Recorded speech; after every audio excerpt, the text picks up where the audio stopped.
There we go. I'm delighted that we're launching this amazing new collection by Dr. Miranda Lynn Barnes and Dr. Stephen Wren.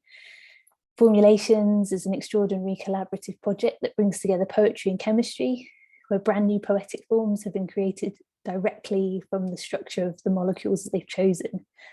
It's a truly symbiotic project and drawing equally from both disciplines. And I'm really excited to share it with you. I'll quickly introduce our two amazing authors, and then I'll hand over to Stephen, who's going to tell us a bit more about this amazing collaboration and how it came about.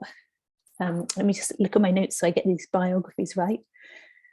Miranda Lynn Barnes is a poet, researcher and educator from the US, now resident in the UK. Her poems have appeared in the New Welsh Reader, Shearsman, Poetry Birmingham, Tears in the Fence, Under the Radar, The Interpreter's House and Lighthouse Journal, among other journals and anthologies.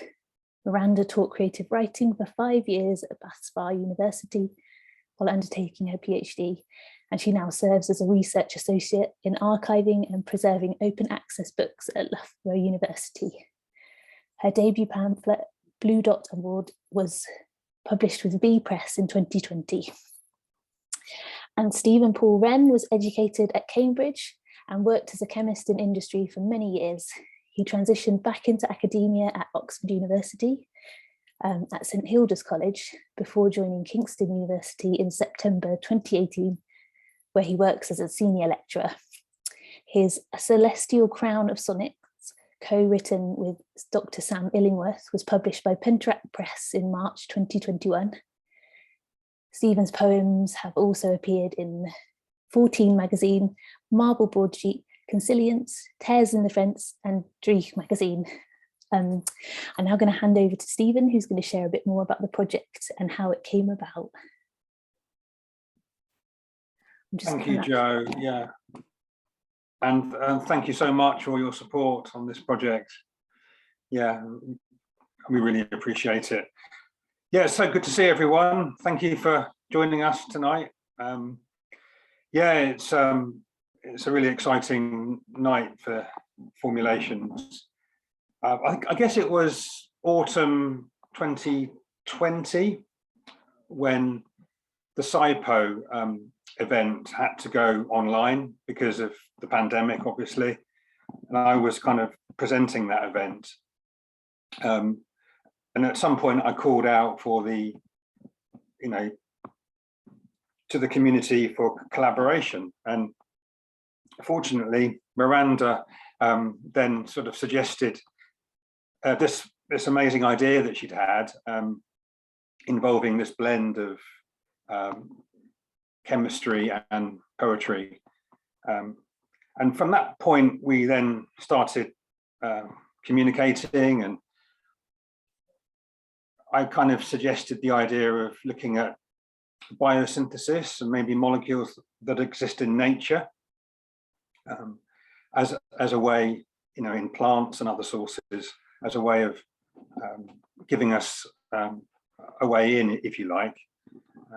Because if you look at nature, there are so many complex and wonderful molecules that are out there that are assembled or constructed so easily and so efficiently, much more so than they could be assembled, in a chemical laboratory, for example. And so all around us, nature is happening all the time, manufacturing these chemicals.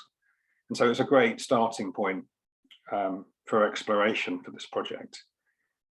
And the more I've kind of studied science, the more beauty you see in all of the design of these structures. And yeah, as you'll find out, some of the thinking behind the forms is actually very involved, and that kind of constraint that it put on the forms, if you like, made it a really interesting challenge, I think, to write the poems. But what came out from the words is actually something really surprising, I think, in a lot of cases. The final poems were quite startling in their in the whole discovery around them, really. And I really feel that a kind of new form of poetry has taken place, this chemical poetics, or whatever you want to call it. For me, then I look back at the molecules that we chose, and they're often pairs of compounds that are linked by the way they're constructed in nature. I look at those with more affection. We wrote about stories that are scientific in some cases, maybe also non-scientific stories. And hopefully you'll see that the language can actually be used maybe to communicate science in a different way. Yeah, and certainly it was a very, very, very rewarding collaboration for me. Miranda's great to work with. So that's all from me really about the project. Amazing, thank you, Stephen.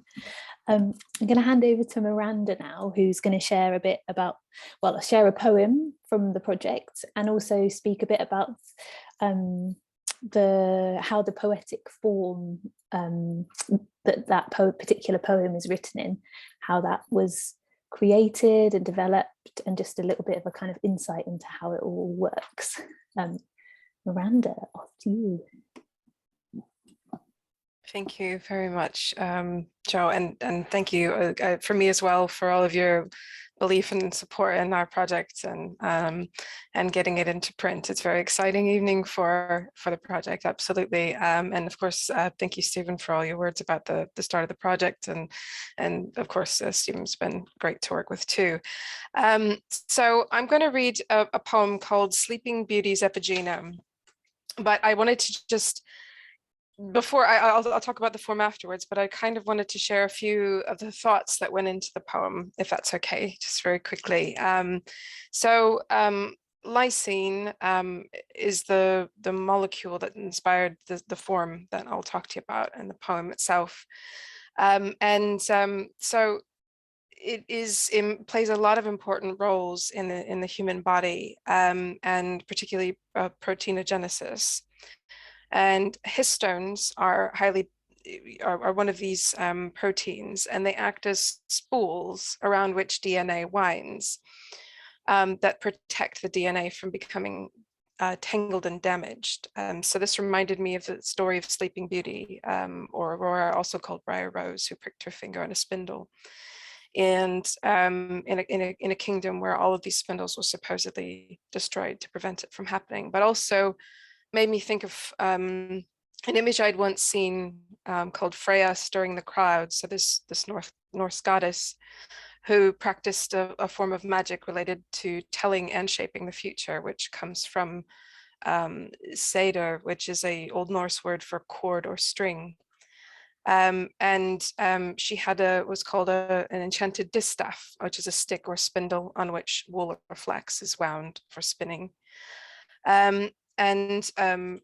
Lysine also impacts the epigenome, which is where that term comes from, which is a record of the chemical changes to the DNA that can also be handed down to another organism's offspring in transgenerational inheritance.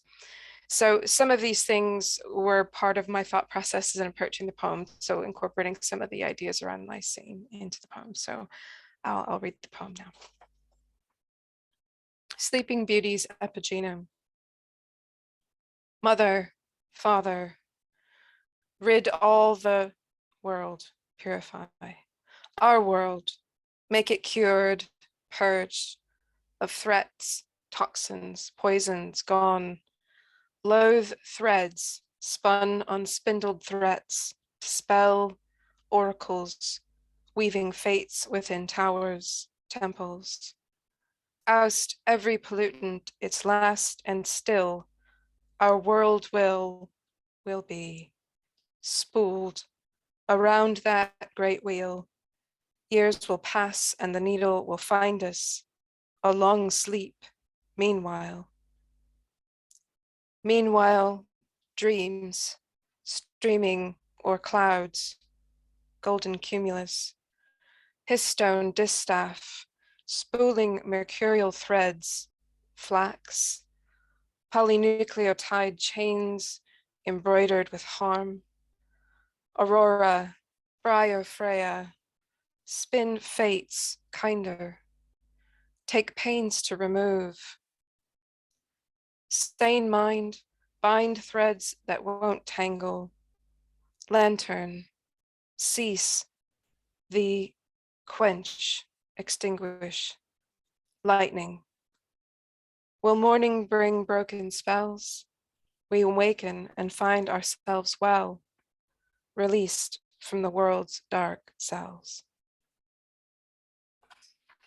So that is Sleeping Beauty's epigenome. So I'll just talk briefly about the form. So in the beginning of the project, some of the forms were based on the chemical formula, which is fairly straightforwardly the number of atoms per element. So 6 carbons, 14 hydrogens, 2 nitrogens, 2 oxygens, for example. That's lysine's chemical formula. But then after a while, we wanted to push and see what more we could do with the way we were exploring the structures. And so we started to move on to how they were formed in terms of the skeletal formula, which I'll just very briefly see if you can see it. Is that so that shows all of the connections between the different atoms and components in the molecule. And so starting with a lysine molecule, it was exploring how we could represent the different parts as they were in this structure, and so how they might be in physical space. One of the things that carried through was the parameter that for each of the atoms, the number of valence electrons would be the number of words per line. That later evolved into the metrical feet, but for this one, it was the number of words per line. So for carbon, that's 4 valence electrons. So that meant for each carbon line, there were 4 words. And then the number of lines per stanza, or lines representing carbon, would have to do with the number of atoms of that element. So in previous, as I was saying, in previous forums, it was that dictated the number of lines in a stanza, but for this one, it was more the shape. And the other thing that we wanted to look at in this one was chirality, which is a phenomenon where if something is chiral, it is asymmetric in such a way that the structure and its mirror image are not superimposable. So if you take the mirror image of something and lay it on top of its image, they wouldn't be exactly the same. So for this poem, and I'll just briefly hold up what it looks like on the page, and you'll see this in the lovely book if you buy it. It looks a bit like this. So it looks like it's going to be a mirror image at first, but when you look closer, if you laid one side on top of the other, it wouldn't actually be superimposable. And some of the ways that we explored that was in the rhyme scheme. So one of the parameters that we had was that if something was a single covalent bond, it would be a slant rhyme between the connections. And if it was a double covalent bond, it would be a full rhyme. And again, I'm not sure how well you'll be able to see this, but this is one of the sort of schematics that's in the appendix that actually you'll be able to access online, because it was super long and we couldn't fit it in the printed book. But it goes through and it shows exactly what chemical bonds are being represented by each of the lines. And in this one, in the 2 sort of mirror images, the word that set the rhyme sound for the rhyme scheme is in one side of the stanza on the left hand side, and then it's on the other side in the right hand side. So that, again, the way that the rhyme scheme is set up is part of that reflection of chirality, or not being superimposable. But it was really interesting to explore chemistry in this way, because chemistry was something that when I first encountered it, I didn't get on with it. I couldn't really grasp it. So this was a really interesting way of almost a process of translation, where taking the things I was learning about chemistry and translating them into, well, what are the component parts of a molecule? What are the component parts of a poem? And how do we translate that and put them together? So anyway, that's a little bit about Sleeping Beauty's epigenome and the lysine form. And I'll hand it back to you, Joe. Thank you so much, Miranda. And I hope everybody's kind of getting an idea of how like intricate and beautifully in depth these poetic forms are. It's just amazing the amount of work that's gone into creating these so faithfully to the molecules, but also their own formal thing in their own right. And they're just beautiful, basically. And here to share another beautiful poem is Stephen. He's going to read Gut Oil Charm, the New Eat, Pray, Love, which is based on the pinoresinol molecule. And I think he's going to speak a bit about that molecule as well. Let me pass back to Stephen. Thanks, Joe. Yeah, pinoresinol is actually on the front cover of the book, which is really nice. It's a molecule that's kind of found in woody and fibrous plants in nature, and it's actually constructed when two molecules of its pair in the book, coniferyl alcohol, join together. And you see that process often in nature, that kind of process. And the beauty about a lot of the molecules we write about is that they have medicinal properties or health benefits. And we explain that in the book, and kind of we highlight where you can encounter the compounds, in everyday life. Pinoresinol is actually present in olive oil, for example. And when it's quite rich in olive oil, in terms of its content of the oil, it has been shown to reduce the incidence of colon cancer. That's one health benefit.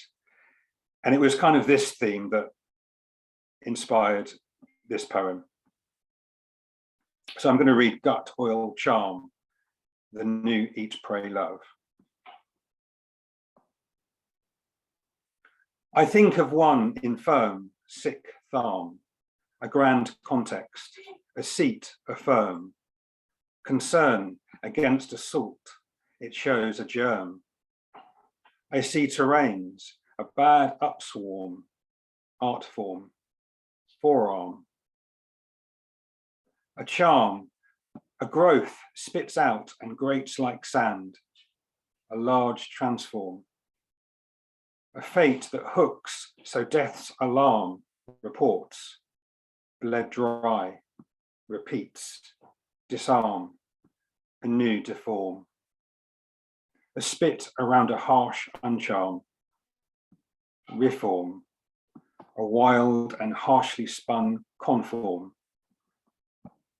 Preform gut delves, a scream that screams of cures, a wealth, a damp that works when poured. Inside is life itself. A health, an oil whose reach picks off a filth, an oil that feels with mild cartels. It yells in cells. A silk to mend, a silt rebuilt. A hole that shades the organ from a death, a guild of thrills in time, against accents unkind inside. Thank you. Beautiful. I didn't know whether, does anybody have any questions? Nobody's popped anything in the chat, but I didn't know whether if you have any questions for Miranda and Stephen, just let me pop it on gallery so I can see, like either unmute yourselves and make yourselves known or pop a question in. Otherwise, we do have more poems to share. I can't see anything coming up. So Miranda, would you be happy to share another poem? can find the mute button, sure. Technology. Yeah, I know. Well, it always runs away when you're trying to find it, I think. Sure, yeah, I'm going to go ahead and read the poem that was written in the form that was developed for 5-O-caffeoquinic acid, which was paired with caffeic acid. And this was another one of the more complex ones. The poem's titled Hymn to Biosynthesis, because it was one that I just was feeling a lot of connection to the project over that idea, something praiseworthy, and there's some musical terms in there. The other thing was, this was another one where sort of geometric isomerism, which is something I wanted to reflect. And it occurs when there's a restricted rotation somewhere in the molecule. So in this case, the restricted rotation occurs at the carbon-carbon double bond prior to the final carbon ring. And basically it means that bond, it twists one way or the other way in very simple terms. And so the last sort of section of the poem is meant to be sort of a twisting. So there's two stanzas side by side in the form. And in one stanza, it follows the carbons around the ring in one direction, and in the other stanza, it follows them around the other direction. So just a little bit about how that was put together. So pardon my paper ruffling. I'm a little bit of a Luddite. I like to read from paper. Hymn to Biosynthesis. Prelude 1. Antidotes grow in spring. Find proof of where the sun sings on skins of fruits and rings beginning. 2. Benediction. Who puts up shields within us where cells turn venal, feeble? Won't someone produce a potion proven? Could it come from woodlands, mushroom, berry, globe artichoke? What swollen droops, feathering, folioles of ferns, thyme, peppermint, sage? What fragrant spices, star anise, Ceylon cinnamon, or seeds? Myriad forms may metamorphose and manifest, embodied, manifold, brewing the seeming panacea. 3. Sacrament. Antioxidant, antimicrobial, anti-inflammatory, anti-diabetic, effective against viruses, bacteria, and antimutagenic. For benefits must be consumed, enter the bloodstream, absorbed. 4. Canon in Rubaceae. Leaves are simple, undivided, entire. Flowers epigynous, enfolded, enveloped. The stamens are epipetalous, centermost. The stamens are alternapetalous. Anthers are longitudinal in dehiscence to disperse. Pollen, dust the stigma. This makes possible the fruit, the harvest. In turn, we drink, remake. Simple, undivided, entire. Dispersed and divulged as harvest, we dehiss when unfolding is required, splitting wide open. This seeming panacea folded into the fruiting body, now proven dichotomous. Let the world behold, absorb. To dust the stigma, rebirth is possible. Anima enigma.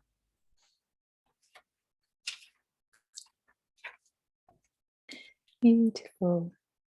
Thank you, Miranda. We've got a question from Chris, which hopefully one of you will be happy answering, which is, what was the process by which you decided on the specific molecules to use for the poems?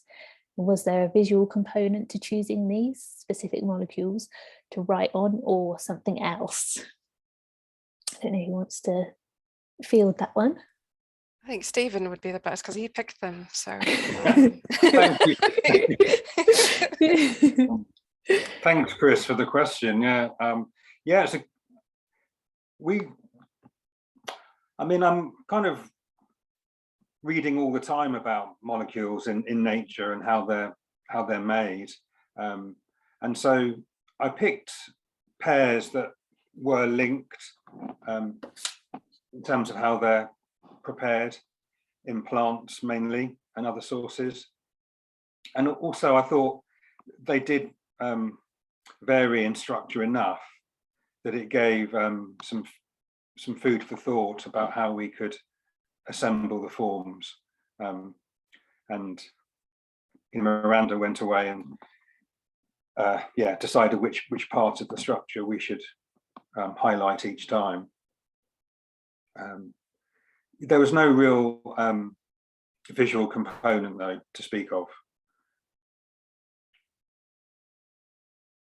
I hope that answers your question. Yeah, and I do think that it's interesting that for me as an absolute novice of chemistry, that like actually the parts that Miranda chose to focus on often are the kind of in the skeletal formula are the bits I can identify visually as well, like the carbon rings and obviously like the double bonds are indicated on the skeletal formula as well. Yeah, brilliant. Any other questions? Or we might get Stephen to read another poem if you'd be happy to, Stephen. Yeah, sure. Perfect. Thank you. Okay, I can read one inspired by alpha linolenic acid, which is part of the fatty acid family of compounds. And you see fatty acids in lots of oils, seeds, walnuts, that kind of thing. And obviously they're an important part of our diet, but if they become too elevated, they can become a concern. And I was writing about how the molecule was discovered actually, and how it then advanced into becoming a potential natural therapeutic, if you like. So the poem was called A Cosmetic Fairy Tale. Here we go. Flax wraps a gift in seeds.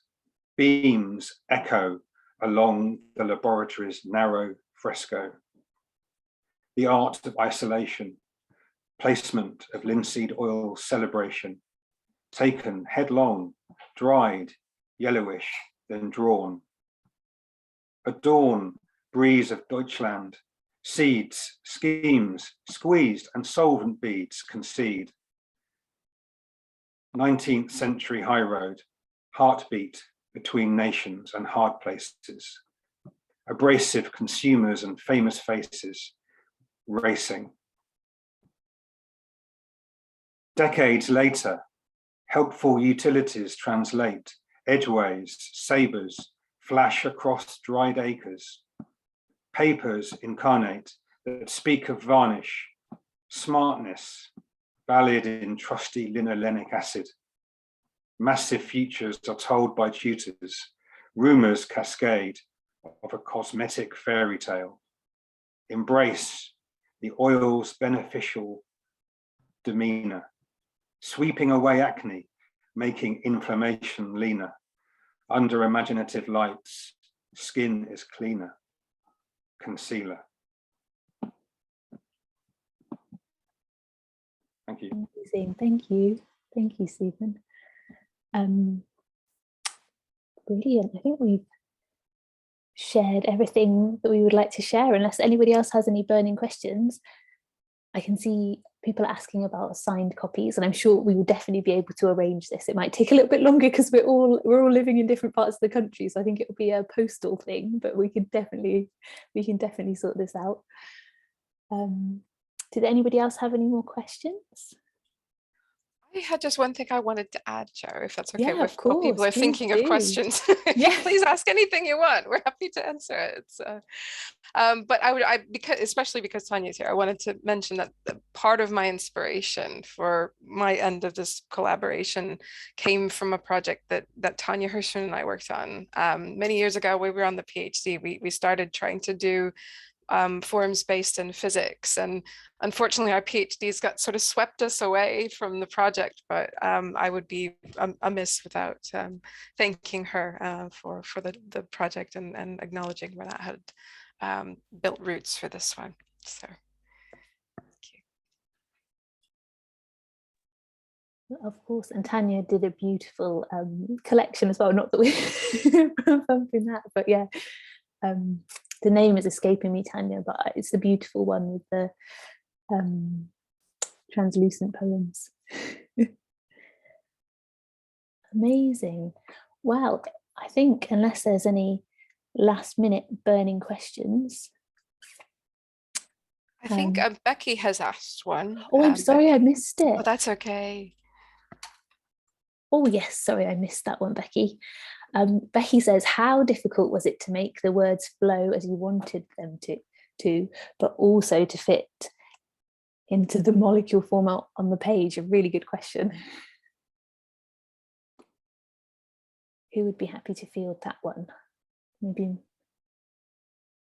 if both of us it'd be cool to hear from Stephen on this too. I guess for me, I think it was really interesting how because the forms had to be quite complicated and strict to really reflect the molecule and to honor the different parameters that we were using, that it was a really interesting level of constraint. But I think what came out was really, because it forced you into these rhyme schemes and into this particular format, it really produced some very interesting and beautiful work that wouldn't exist otherwise.